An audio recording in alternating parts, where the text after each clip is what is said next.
जय शिवराय, हर हर महादेव. मित्रांनो, भटका traveller YouTube चॅनलमध्ये आपल्या सर्वांचं स्वागत आहे. आणि आज आपण बघणार आहोत कोकणातील एक परंपरा, पान काढणे. पान काढणे म्हणजे काय आहे नक्की? तर कोकणातील शेतकरी किंवा गावकरी जर पाऊस जर लांबवला किंवा दुष्काळ पडायसारखे संकेत त्यांना वाटले तर ही प्रथा ते करत असतात. पान काढणे म्हणजे नक्की काय असतं? तर पान काढणे म्हणजे नक्की भगवान शिवशंकराला केला जाणारा एक विधी असतो किंवा भगवान शिवशंकराला एक साकडं घातलं जातं की महादेवा पाऊस दे आणि शेतकऱ्याची शेतीमाती पिकू दे. जर याच्याबद्दल तुम्हाला अजून माहिती हवी असेल तर भटका ट्रॅव्हलर यूट्यूब चॅनलच्या डिस्क्रिप्शनमध्ये याची एकदम सविस्तर माहिती मी तुम्हाला देतो आहे. आता नक्की गावकरी कसं पान काढतात? गणपती गजानन आपलेश्वर भाऊ गावदेवी माते हा सालाबादप्रमाणे शांतीचा ज्याला पान म्हणतात तो हा आम्ही पान भरत आहोत आणि आम्ही शेतकरी म्हणून हा पान भरत आहोत. तर आम्हाला ह्या तुझ्या पाण्याची गरज आहे आणि त्याकरता आम्ही हे ग्रामस्थ सर्व तुला बालगोपाल आम्ही सगळ्यांनी हात जोडून विनंती करतो. हा पान उचलतून चालू होताच भारू तुझी सुरुवात झाली पाहिजे अशी तुला आम्ही ग्रामस्थ विनंती करतो. हर हर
ग्रामस्थ मंडळ आणि केदारेश्वर क्रिकेट संघ आणि महिला मंडळ आम्ही सर्वांनी मिळून आज गावच्या शांततेचा म्हणजे आपण पाऊस पाणी मागण्याचा असा हा कार्यक्रम असतो तो आपण आज या ठिकाणी पूर्णतेला नेलेला आहे.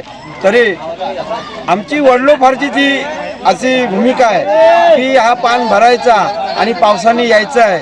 आज पण त्याने हजेरी लावलेली आहे, परंतु त्याला काहीतरी कुणी गोता घातला असेल तर तो गोता फाडून देखील आज रातभरामध्ये पाऊस पडेल अशी आमची इच्छा आहे. आणि आमचं पानाचं प्रतिक्रिया हे तू नक्कीच तू पावन करशील अशी तुला आमची विनंती आहे. तर एकंदरीत कोकणातील पान काढणे ही परंपरा तुम्हाला कशी वाटली? तर ही एक अंधश्रद्धा नाही तर जुन्या लोकपरंपरेने चालत आलेली एक लोकसंस्कृती आहे. तर अशा संस्कृती आपण जपल्या पाहिजेत. चला तर मित्रांनो, जर व्हिडिओ आवडले असेल तुम्हाला तर व्हिडिओला लाईक करा, व्हिडिओ शेअर करा, भटका ट्रॅव्हलर यूट्यूब चॅनलला सबस्क्राईब करायला विसरू नका. मग मित्रांनो भेटूया अशाच नवीन व्हिडिओसोबत. तोपर्यंत जय शिवराय, बाय.